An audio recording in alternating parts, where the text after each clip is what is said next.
আজিৰ প্লেটখন ইমানেই স্পেচিয়েল লাগিছে দেখিবলৈ। মই আজি বনালোঁ হাঁহৰ মাংস, লগতে কচু পাতৰ পিটিকা, আলু বাদামে ফ্ৰাই কৰিলোঁ, কিন্তু নৰসিংহ পাত নাপালোঁ, সিতাটো দিয়াত আৰু বেছি ভাল হ'লহেঁতেন।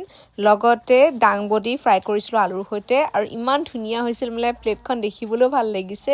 আৰু যিহেতু কালি আপোনালোকে বহুতে কৈছিলে যে মোৰ মাংসখিনি অলপ বেছিকৈ ফ্ৰাই কৰিব লাগিছিল, মই ফ্ৰাই কৰা কম হৈছে, সেইকাৰণে আজি ধুনীয়াকৈ ৰঙচুৱাকৈ পূৰা একদম ফ্ৰাই কৰিছোঁ। আৰু লাষ্টতহে পানী দিছোঁ, একদম শেষত ফ্ৰাই কৰি তাৰপিছত পানী দি পেলাই ধুনীয়াকৈ বনাইছোঁ।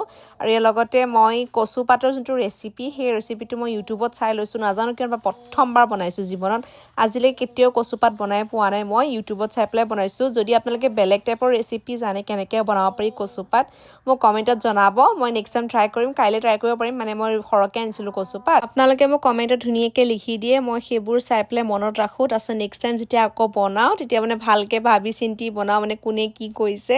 আৰু বহুতখিনি মানে সহায়ো হয় মোৰ কাৰণে, যিহেতু মই আগতে কেতিয়াও ভাত ৰান্ধি পোৱা নাছিলোঁ। এতিয়া ইয়াত আহি পেলাই যিহেতু চিম্পল দালি ভাতটো বনাব সহজ, কিন্তু যেতিয়া বিধে বিধে খাবলৈ মন যায়, আৰু ৰেচিপিটো যদি ভাল নহয় তেতিয়া টেষ্ট নাহে, নহয়নে? সেইকাৰণে মানে এতিয়া যেতিয়া বনাই থাকোঁতে অকল আপোনালোকক দেখায়ো আছোঁ, আৰু আপোনালোকে মোক শিকায়ো আছে যে কি কৰিব লাগে ষ্টেপ। মাৰ লগতেও কথা পতা হয়, কিন্তু মানে এনেকুৱা নহয় এনি টাইমটো প্ৰতিটো কথা সুধিব নোৱাৰি।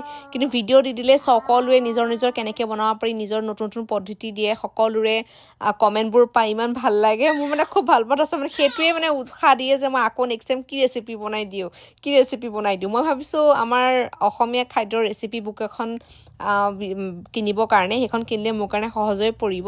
তেতিয়া মই সেইটো ভাবিছোঁ, কি হয় চাওঁ। আজিৰ কাৰণে ইমানেই।